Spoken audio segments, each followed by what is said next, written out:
Prezados alunos, é um grande prazer estar aqui novamente com vocês. Então nós vamos dar continuidade às nossas aulas de Filosofia Geral e Filosofia do Direito. Hoje nós estaremos tratando de um tema que é muito importante, muito relevante, que é o tema relacionado a Aristóteles.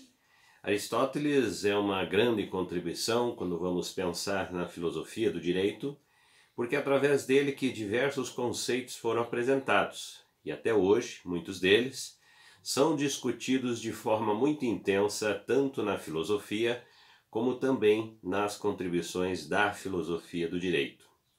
O nosso texto é do Eduardo Bittar e também do Guilherme Assis, que vai nos trazer então essas contribuições e as discussões relacionadas então a Aristóteles. Vamos ao nosso primeiro slide. Aristóteles, justiça como virtude. O tema da justiça e a ética. Os principais conceitos sobre o tema da justiça, sua discussão, sua exposição e sua crítica na teoria de Aristóteles encontram-se analisados e apresentados no livro intitulado A Ética a Nicômaco. Texto dedicado à ética, ação prática, vícios, virtudes, deliberação, decisões, agir voluntário, educação, entre outros. É aqui, nesta sede textual, que o tema vem desdobrado em minúcias, com todos os contornos principais. Dentro da filosofia aristotélica, é que se encontra a referência da tripartição das ciências em práticas poéticas ou produtivas e teóricas. De acordo com essa divisão dos conhecimentos humano e científico, a investigação ética não se destina à especulação, ciências teoréticas, ou à produção, ciências produtivas, mas à prática, o conhecimento ético, o conhecimento do justo e do injusto, do bom e do mal, é uma primeira premissa para que a ação converta-se em uma ação justa, ou conforme a justiça, ou em uma ação boa, ou conforme o que é melhor. Aqui a gente tem o primeiro momento, ao qual nós observamos que a Ética a Nicômaco, que é uma das grandes obras de Aristóteles, vai trazer essas contribuições que é relacionado a essa questão baseada no direito, no justo e no injusto, que são comportamentos existentes dentro da sociedade. Assim, essas contribuições serão extremamente importantes porque delas nós teremos diversos desdobramentos que vão trazer essa relação e essa forma de discussão sobre a questão do que é justo e o que é injusto na visão de Aristóteles. Vamos adiante. Justiça como virtude. A justiça, compreendida em sua categorização, é uma virtude e, como toda virtude, qual a coragem, a temperança, a liberdade, a magnificência. É um justo meio. Não se trata de uma simples aplicação de um raciocínio para a definição e a localização da virtude, mas da situação desta em meio a dois extremos com relação à posição mediana. Um primeiro por excesso, um segundo por defeito. Somente a educação ética, ou seja, a criação do hábito do comportamento ético, o que se faz com a prática, a conduta diuturna, do que é deliberado pela reta razão, a esfera das ações humanas, pode construir o comportamento virtuoso. A justiça, em meio às demais virtudes que se opõem a dois extremos, caracterizam-se por uma peculiaridade. Trata-se de uma virtude a qual não se opõe a dois vícios diferentes, mas a um único vício, que é a injustiça. Dessa forma, o que é injusto ocupa dois polos diversos, ou seja, é ora injustiça por excesso, ora injustiça por defeito. Essas são algumas das visões que nós trazemos de Aristóteles quando se vê a questão da justiça em torno da discussão da virtude, né? Então ele traz para nós essa relação, essa exposição, essa extensão, né, do que ele entende então como virtude. Vamos adiante. Acepções acerca do justo e do injusto, o justo total. Essa investigação das acepções do termo justiça inicia-se com um pressuposto, a saber, e de que a justiça se concebe de várias maneiras, e disso está Aristóteles consciente. Não se trata de dizer que Aristóteles cria vários conceitos de justiça. Não. Sua teoria analisa a diversidade de acepções em que normalmente se usa o termo justiça, e é desta análise dos usos do termo que surge uma classificação própria da justiça, de acordo com suas acepções. Assim, a imensidão que se abre ao se reconhecer esse pressuposto como válido é que permitiu a Aristóteles forjar sua classificação, sua terminologia acerca da justiça. Assim, ao final da investigação tem-se anotado quantos sentidos se diz o homem injusto. Poder-se-á dizer em quantos sentidos se diz o homem justo. É uma relação aqui da ideia do justo e do injusto. Como esse processo se concebe dentro da sociedade. Assim, Aristóteles ele vai racionalizar esse pensamento e vai trazer para nós diversos questionamentos nessa visão. O que ele entende como justo e o que ele entende como injusto. E a sua relação, uma atividade e outra atividade. Então, como elas se comportam, como elas se relacionam dentro desse universo que ele traz para nós nas discussões do justo e do injusto. Vamos adiante. Acepções acerca do justo e injusto, o justo particular. O justo particular corresponde a uma parte da virtude, e não à virtude total, como ocorre com o justo universal ou total. A justiça particular refere-se ao outro singularmente no relacionamento direto entre as partes, diferença fundamental que permite encontrar-se as fronteiras de aplicação terminológica entre justiça e a sua acepção particular em sua acepção universal. O justo particular admite divisões. De um lado, a espécie do justo particular, o justo distributivo. De outro lado, a espécie do justo particular, o justo corretivo. A primeira acepção do justo particular, ou seja, do justo distributivo, relaciona-se como todo tipo de distribuição levada a efeito no Estado, seja de dinheiro, seja de honras, de cargos, ou quaisquer outros bens passíveis de serem participados aos governados. Segunda acepção do justo particular, justo corretivo, consiste no estabelecimento e aplicação de um juízo corretivo nas transações entre os indivíduos. Trata-se de uma justiça apta a produzir a reparação das relações. Aqui a gente tem essa relação, ou seja, essa forma, esse pensamento, né, que Aristóteles traz para nós, a divisão, né, entre o que ele fala na sua relação dessas divisões, né, concebidas pela ideia do justo, né? Então o justo e o injusto, ele vai compreender essa linha de raciocínio que Aristóteles traz para nós.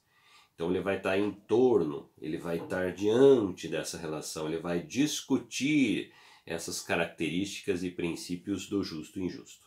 Vamos adiante. Justo particular distributivo. Detalhando-se, porém, melhor o que se quer definir, deve-se dizer que o justo particular distributivo realiza-se no momento em que se faz um mister a uma atribuição de membros da comunidade de bens peculiares, de honras, de cargos, assim como deveres, responsabilidades e impostos. Portanto, numa relação do tipo público-privado, sendo que a justiça e a injustiça do ato radicam-se na própria ação do governante, dirigida aos governados. Esses apenas podem ser, ao menos imediatamente, sujeitos passivos da justiça ou da injustiça, do ato emanado do poder decisório. A injustiça, nesse sentido, é desigual e corresponde ao recebimento de uma quantia menor de benefícios ou de uma quantia maior de encargos, que seria realmente devido a cada súdito. Ocorrendo a injustiça na distribuição, tendo-se uma escassez de benefícios ou um excesso de ônus para uns e um excesso de benefícios, uma escassez de ônus para outros. Injusto é aquele que distribui, se consciente do mal que comete, uma vez que é deste que parte a iniciativa da ação de divisão. Uma série de conceitos que vão, em outras palavras, contribuir com essa linha de raciocínio de justiça. A justiça, na visão de Aristóteles, ela tem diversos mecanismos, diversos aspectos que devem ser pensados de forma independente e ao mesmo tempo contribuindo para esse pensar o coletivo dessa relação entre o justo e o injusto. Vamos adiante. Justo particular corretivo. Outra espécie de justiça particular é chamada corretiva. Destina-se a ser aplicada em todo tipo de relação a ser estabelecida entre o indivíduo que se encontram em uma situação de coordenação ou não de subordinação, como ocorre com o justo distributivo.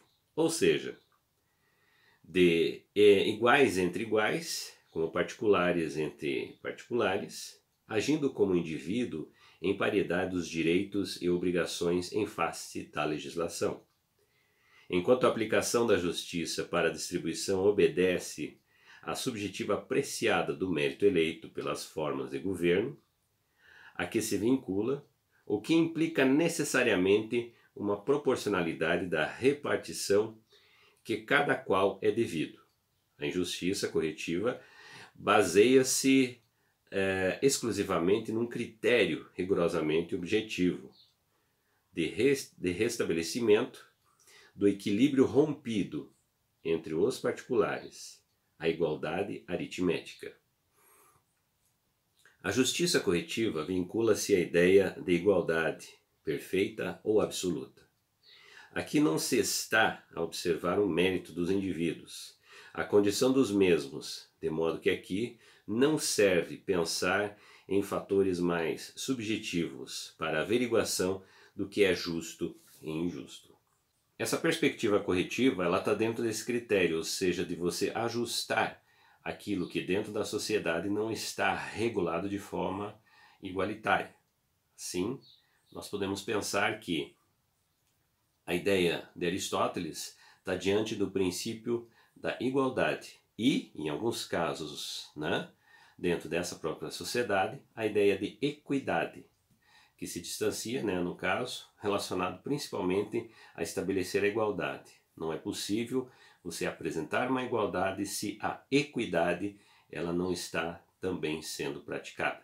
Vamos adiante. Justo da cidade e da casa, justo político e justo doméstico. Justo político é apresentado por Aristóteles como algo diverso do justo doméstico. O justo político consiste na aplicação da justiça na cidade, na polis, ou seja, trata-se de algo que permine ao corpo cívico, assim existente no meio social. É a justiça que organiza de um modo de vida que tende à autossuficiência da vida comunitária, vigente entre homens que partilham de um espaço comum. Justo legal e justo natural. Trata-se de um conceito abrangente de outras duas formas de justo, a saber, o justo legal, que corresponde à parte das prescrições vigentes entre os cidadãos de determinada polis, surgida na monos, e o justo natural, parte que encontra sua fundamentação não na vontade humana preconceituada, mas a própria natureza. Justo natural é aquele que, por si só próprio, por todas as partes possui a mesma potência e que não depende da sua existência, de qualquer decisão, de qualquer ato positivo, de qualquer opinião ou conceito. Então aí nós temos essa relação. Então as minúcias e as divisões de Aristóteles, ele vai concebendo sobre cada característica de você pensar o justo legal, o justo natural, o justo político, o justo doméstico, ou seja, em cada situação dentro da sociedade, percebe-se que o entendimento de Aristóteles consegue fazer uma análise.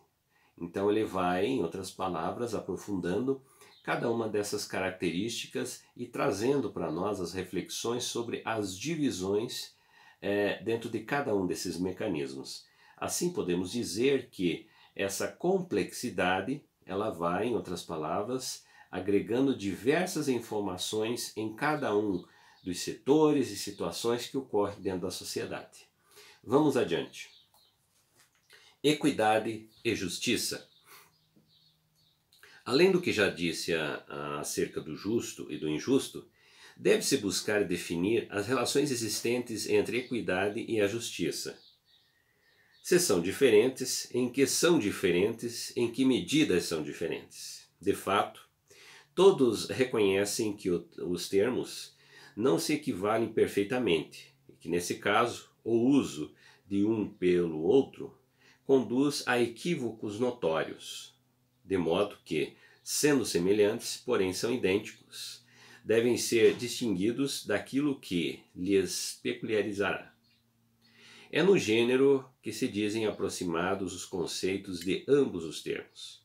O uso ainda mais está a indicar a relativa e frequente coincidência dos campos semânticos de ambos os significantes, pois verdadeiramente são diversos. Isso porque, metaforicamente, costuma-se exaltar o homem dotado desta qualidade, fazendo-se do muito bom um sinônimo de équum.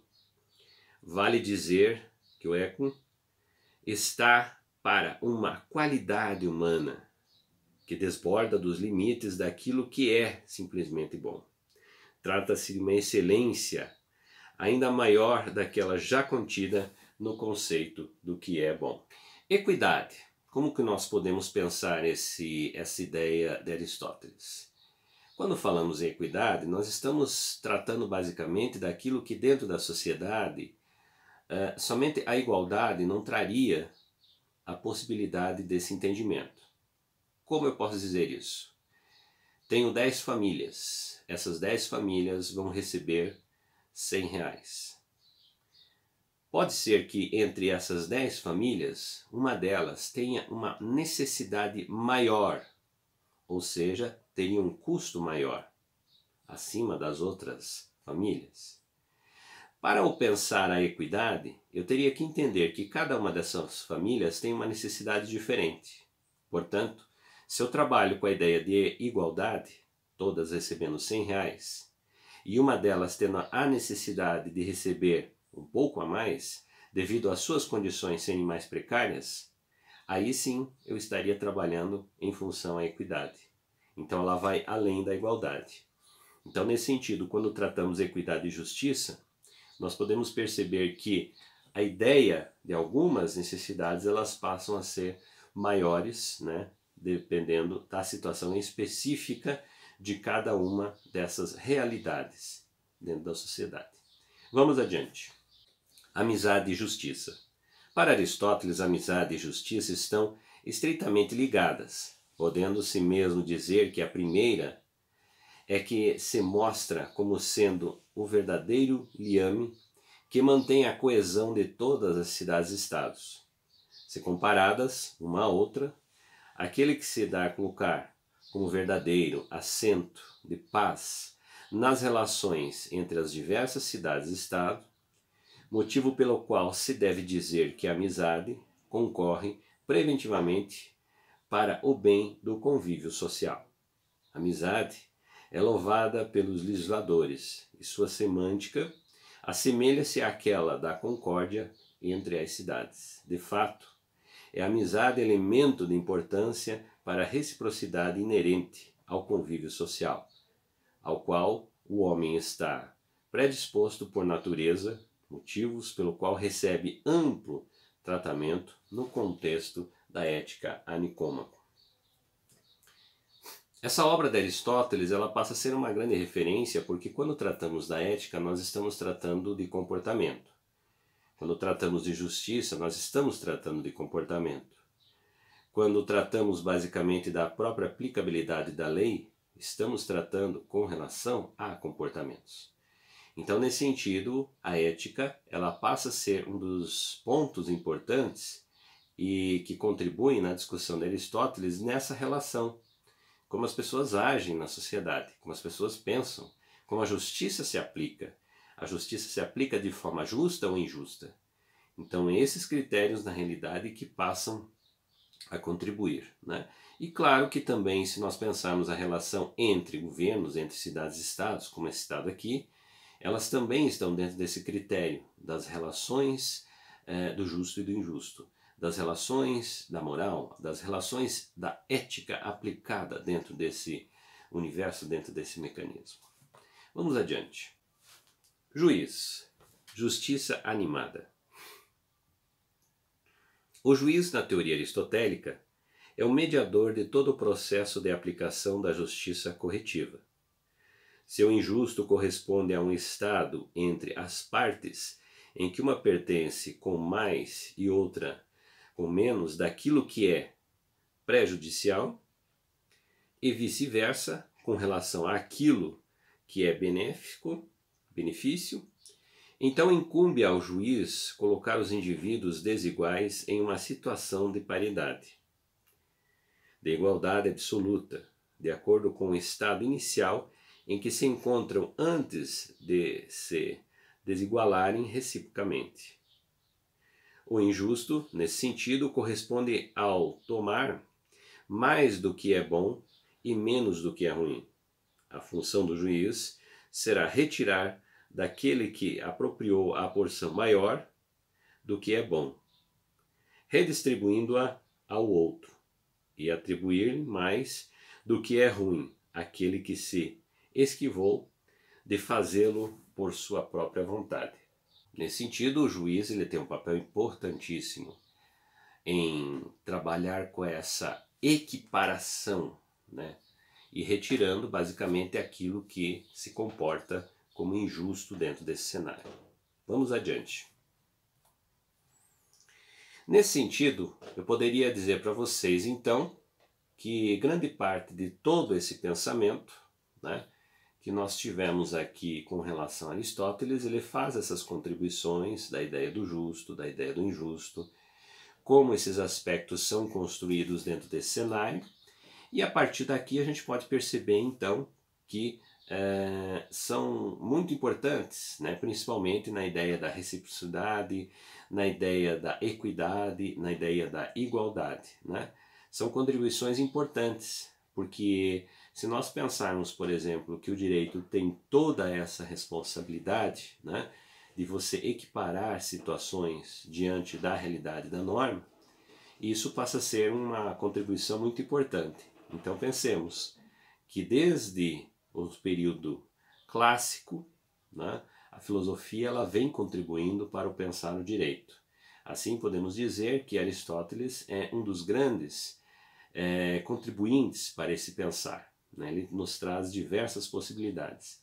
É claro que aqui fizemos uma breve explanação, é muito mais complexo, né? Porque é um autor complexo, nós temos muito mais informação, mas aqui a gente pode ter então, de forma geral, né, um entendimento sobre os principais aspectos discutidos sobre Aristóteles. A todos vocês muito obrigado, agradeço por assistirem o vídeo, espero vocês no próximo vídeo, né? E fiquem ligados aí no canal.